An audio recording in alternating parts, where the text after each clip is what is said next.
Një tjetër sukses është shënuar nga ekipi mjekëve kirurg në qendrën spitalore universitare Nën Tereza, ku për herë të parë në Shqipëri është kryer një ndërhyrje e veçantë në një rast pediatrik. Ministri i Shëndetësisë dhe Mbrojtjes Sociale Albano Koçiu në një postim në rrjetet sociale bën të ditur se në drejtimin e profesorit Dritan Alushanit, një 4 vjeçari është nënshtruar një ndërhyrje të veçantë që kryhet për herë të parë në një rast pediatrik në Shqipëri, ku bëhet zmadhimi i vezikës urinare me ureter në një rast unik, me të njëjtin ureter, që bëhet dhe reimplantimi. Mjeku shprehet se djaloshi është paraqitur menjëherë pas lindjes në pediatrinë e QSUT-s. Kemi të bëjmë me një fëmijë 4 vjeç, i cili praktikisht është paraqitur te ne menjëherë mbas lindjes, me një anomali të rëndë të traktit urinar. Pas ekzaminimeve u re pastaj që në fakt veshka e majt ishte pa funksion, por neve nevojitet gjithsesi që të ruhej gjithë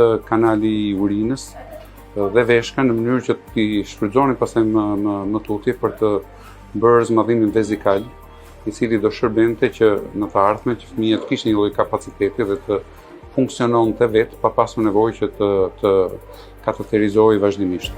Në videon e publikuar nga ministria, familjarët e djaloshit bëjnë të ditur që vogëlushi ka shfaqur probleme që në moshën 5 mujore me shkarkimin e urinës.